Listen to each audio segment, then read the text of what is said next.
بن مالک فرماتے ہیں، حضرت انس بن مالک رضی اللہ عنہ فرماتے ہیں روئے زمین پر سب سے زیادہ جو نبی کے مشابہ کسی شخصیت کو دیکھا، نبی کے مشابہ مانے نبی کی صورت جیسا، نبی کی سیرت جیسا، نبی کے اٹھنا، نبی کا بیٹھنا، حضرت انس بن مالک حضرت اچھا یہ بات کوئی باہر سے آنے والے شخص نے نہیں کی کہ جو آیا حضور سے کام لیا اور چلا گیا، یہ وہ بات کر رہا ہے کہ جو 24 پاک حضور کی خدمت میں،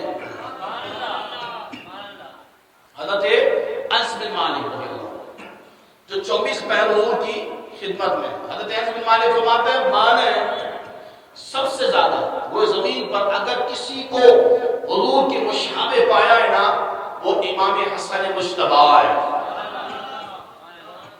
اچھا اب یہاں پر رکو، یہاں پہ میں آپ کو سمجھانا چاہتا ہوں، مشابہ مانے نبی کی صورت جیسا، نبی کی جو شبیہ ہے نا، شبیہ حضور کا جو چہرہ بددعا ہے، اس چہرہ بددعا کے مشابہ،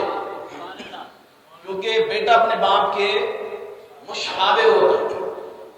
اور نبی کی کائنات میں کوئی شبیہ نہیں، کوئی مشابہ نہیں، حضور کی کوئی تمثیل نہیں،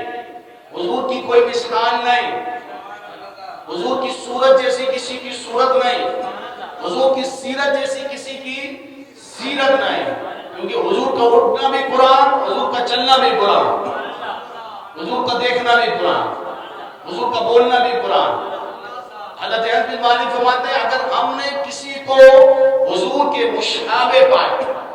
شبیہ والا پایا، وہ حسن ہے، حسن بن علی، بولو سبحان اللہ۔ کسی ایک صحابی نے دعویٰ نہیں کیا کہ میں نبی کے مشابہ ہوں۔ اگر یہ دعویٰ کسی کا ہے، وہ دو شخصیات ہیں، دو اشخاص ہیں، وہ زمین پر نبی کے مشابہ سے دو ہی